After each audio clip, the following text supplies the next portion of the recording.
Hi guys, I am here at the last story for tonight. This one I believe has got a bunch of different stories mixed in.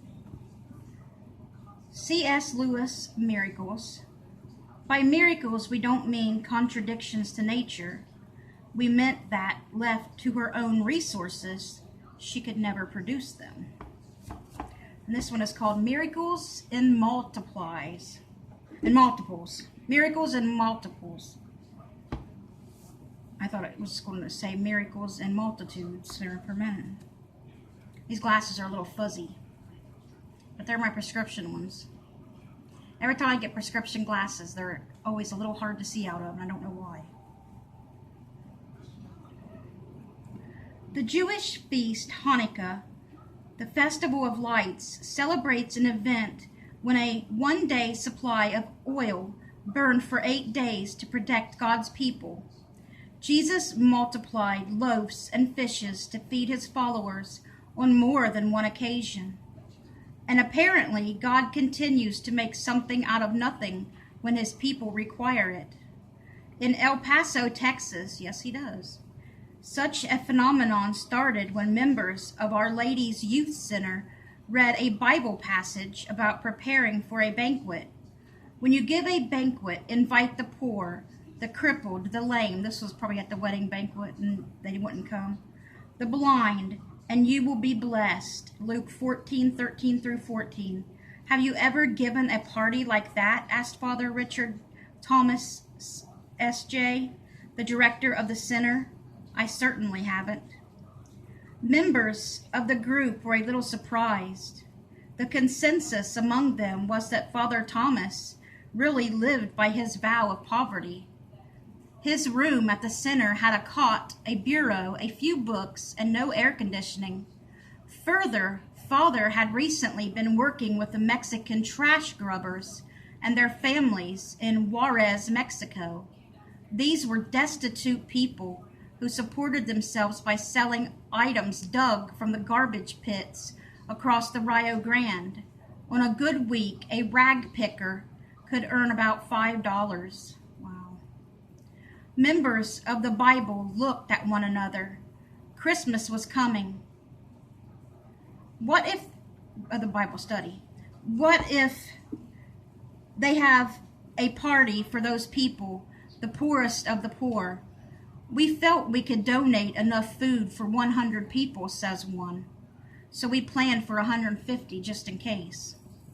It took the prayer group several days to prepare a bountiful meal. On Christmas morning, the drive to the dump was difficult due to the bad roads, and when the volunteers arrived, the stench of rotting garbage filled the air. There were fewer people there than usual, but as the rag pickers watched, the volunteers unloaded tables and chairs. It dawned on them what was happening, and they spread the word. People began to gather, and 2 hours into the serving, Father estimated that they had fed at least 300 people, and more were coming, he laughed. We can't feed you all, he announced, but you're welcome to what we have. More rag pickers showed up, and since there still seemed to be plenty of food left, the volunteers kept handing it out. People from the shacks surrounding the dump had come outside, and they were singing and clapping their hands and waving tamales. An air of joy seemed to hover over the scene. Almost everyone realized that something was unusual. The volunteer assigned to slice the lone ham reported that it stayed the same size. It had to be look, they served over 300 people and there's more coming with one ham. It had to stay the same size.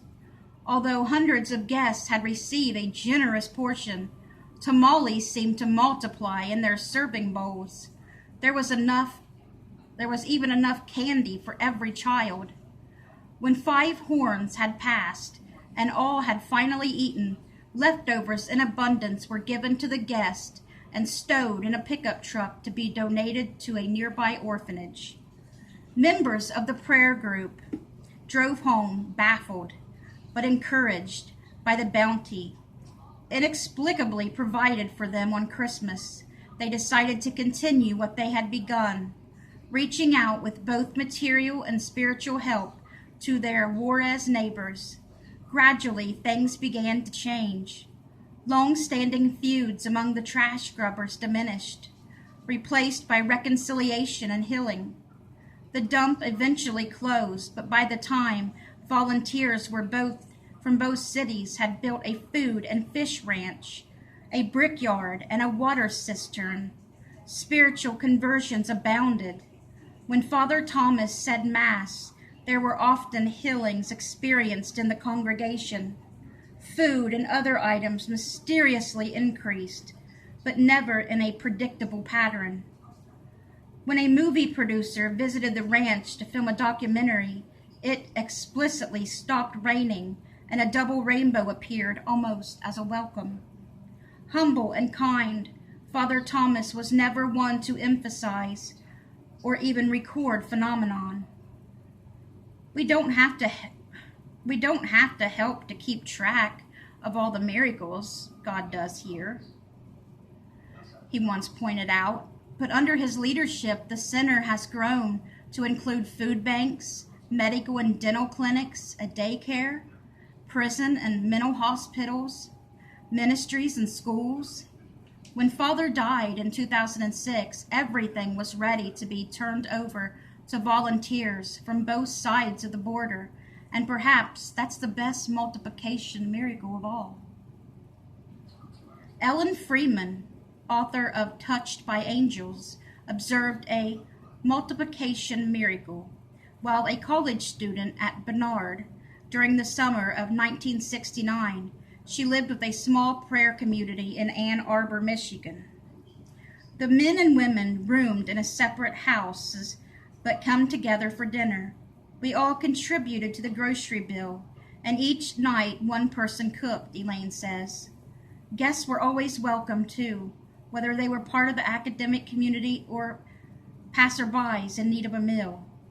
One evening, Elaine went to fix dinner and found only a 2-pound package of ground beef in the freezer. Although she added plenty of breadcrumbs and other stretch ingredients, the meatloaf would be barely enough to give each of the 12 a small slice. And what if unexpected company arrived? Just as everyone was about to sit down, a station wagon pulled into the driveway, and several young men jumped out. They had just completed a long retreat at Boston College, and eager to share their joyful experiences with the Ann Arbor community, had driven nearly 800 miles without stopping. Of course, they were invited to dinner. Elaine took a quick head count, 19. She got out more bread, made another pitcher of Kool-Aid, and joined the others for a fervent blessing of the food. Someone sliced the meatloaf and passed the platter around. It was a wonderful dinner, with the guests sharing stories of how they had come to know Jesus better during their retreat. Elaine recalls, there was prayer and singing and laughter, and amazingly, there was meatloaf. The platter was half full when everyone reached for second helpings, still half full when some took a third. Surprised and overjoyed, the young people gave thanks for God's presence in their midst. There was even enough meatloaf for sandwiches the following day. What if it's not the quantity, but the quality that needs changing? Pat Mullins was the leader of Ephesians 1:4, a prayer group with 500 members in Dublin, California. People often helped one another with projects, so when Pat had to paint the inside of a house his daughter would be renting, an airline pilot, a retired teacher, a building contractor, and several other nice, normal people from the prayer group volunteered to help. I was short on cash, and since the contractor always has cans of leftover paint stored in his shed, he told us to take what we needed. Pat says, I wanted the same neutral color throughout the house, so using a can of white base, I added a few ounces of blue, the rest of a pint of peach. Eventually, I got a nice shade that I thought would do the job. It didn't. Only halfway through the rooms, the paint ran out. The workers looked at one another. Now what? There was no possibility the same collar could be duplicated, not with the first batch's slapdash mixing, and the only base color remaining was apricot, hardly a neutral shade. Nevertheless, everyone went back into the shed and began mixing, stirring, and praying, hoping they would not have to repaint everything in a new tint. People in a prayer community get used to working things out with God, Pat says. We always assume that whatever he's doing is perfect, and although it might be nice if he'd do it this way, we're willing to obey. The workers' prayers were answered, for despite using different proportions and colors, the new paint turned out to be the exact shade as the previous batch. A professional would not be able to tell where we stopped and started again, Pat says. It's neutral to want to provide for our own needs, but sometimes we have to lean on God. And when we are willing to let him be our source and resource, Pat points out, the results are always delightful. Does multiplication happen only in groups? Patricia Story says no. A native New Yorker, she lived in an affluent suburb of Long Island until 1977, when her husband was transferred to Albuquerque. The family looked forward to the change. They bought land on a picturesque 7,000-foot elevation near the San Pedro Mountains and put a double-wide mobile home on it until they could build a house. But their dreams began to sour. Pat's husband developed diabetes, and his company fired him. Well, that's not right. He started a business with their house fund, and in 1985 he died suddenly from an aneurysm. Only after the funeral did Pat discover he had borrowed on his remaining life insurance policy and had also run up substantial debts. That's not good for her. Pat kept the business afloat for a few years, and she managed to pay off most of the debts. But she couldn't move to an apartment and an easier lifestyle because rents were too high. Her now grown children had trouble finding jobs, especially during the winter when freezing weather complicated everything. Gradually, Pat developed health problems. Who once had a 9-room house, vacations, jewelry, now worried about paying the electric bill or the doctor, she says. Pat had always been a lukewarm Christian, but now she began to pray. In February of 1992, Pat got a $197 water bill, wow, and discovered a leak under the trailer in her hot water heater. Those are expensive. With 4 feet of snow, I certainly hadn't noticed it, but she couldn't pay the bill, so the water was turned off. Some churches and organizations will help pay that. One a day, the family filled jugs with snow to heat for washing and cooking. In there, we've had to put like our jugs of milk and food and stuff outside in the snow when we didn't have electric and stuff, and, because the refrigerator and everything. We had to store our food and milk and stuff in the snow to keep it cold. We've been without heat and electric, air, fridge, stuff like that all the time. We hardly ever had anything years ago. On March 30th, Pat took her regular delivery to 100 gallons of propane gas for heating in an outside pressurized tank. If she used it sparingly, it might last 2 months. And then, what would she do? There was no money for more. She looked around her trailer. What's it called? HEAP will help give you gas too. You send in, and if you're low income, they'll give you a certain amount, whether you got AEP for electric heat or propane or gas fuel oil. They'll give you a voucher once a year. And you can also get an emergency voucher once a year. She looked around her trailer, broken appliances, junk cars, she herself exhausted in body and spirit. Perhaps that was the moment Pat threw herself completely on God. I can't do any more, she prayed. You said you would provide, and you have to do it. A few weeks later, Pat's son brought her an armload of roses. I got some yard work in town trimming bushes, he told her. These would have been thrown away. Wow. Pat loved flowers, and she hadn't had any for years. That was so nice of him. She put them where she could enjoy their glorious fragrance. They seemed more than just flowers somehow, almost a sign that something good was about to happen. I sure hope so, dear. A week later, the flowers died. And while disposing of them, Pat remembered to check the propane tank.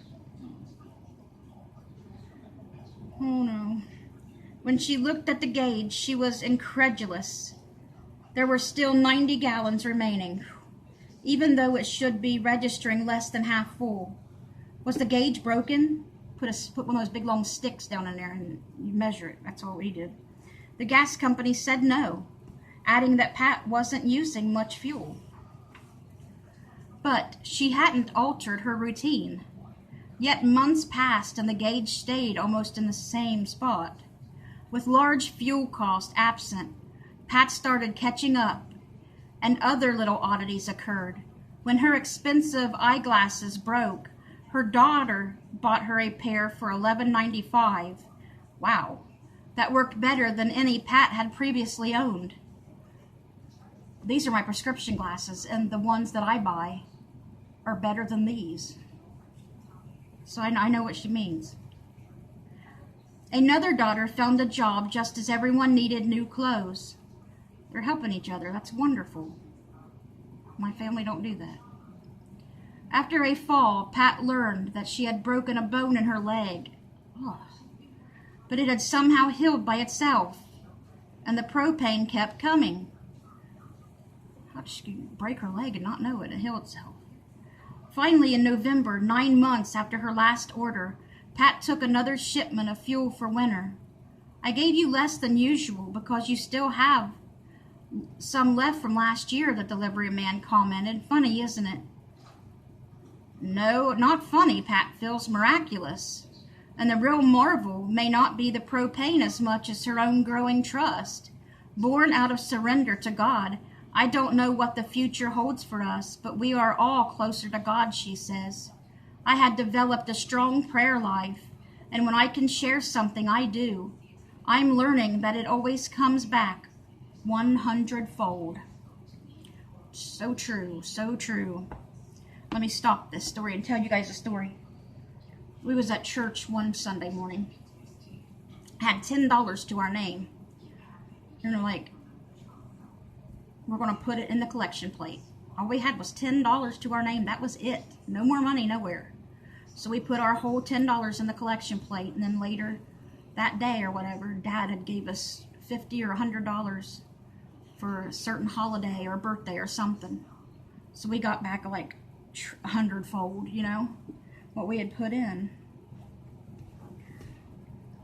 There had never been a time when Bonnie Rose Lovell hadn't felt alone. Family members had either died or abandoned her when she was very young, and because she was now a single mother of 2 small children, others disapproved of her. Bonnie received a bit of state aid in the form of food coupons. Well, if people don't like it, you know, they shouldn't judge because they may be in that situation one of these days. But she never had any cash. In fact, for years, she says, I carried a $1 bill in my wallet to remind myself I was a human being. That's sad. By the end of the month, neither one of us ever has $1.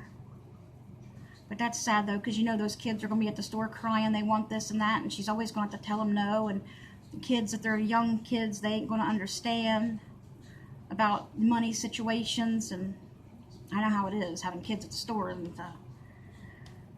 it's just, and not being able to get the stuff you need, not alone the stuff you want.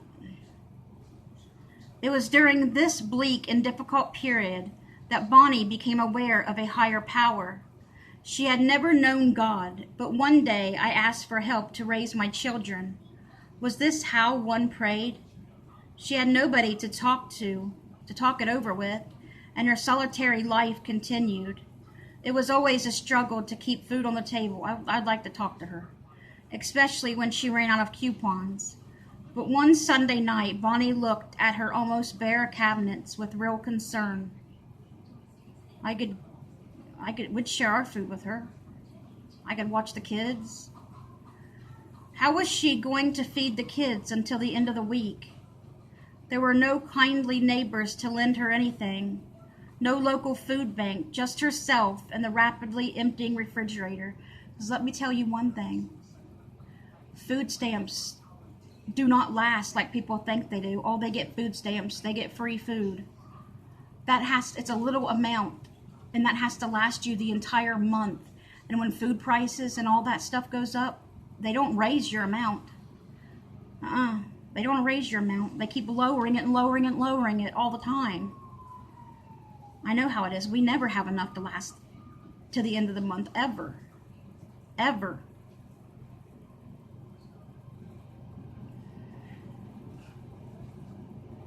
There was no kindly neighbors to lend her anything, no local food bank, just herself and the rapidly emptying refrigerator. Especially something turned up, but this week, nothing did. By lunchtime on Tuesday, Bonnie was completely out of food. Forcing herself to remain calm, she checked every cupboard, every drawer in her tiny apartment, even looking under the bed. But there was nothing to eat. Oh, I couldn't stand this. The children were crying from hunger.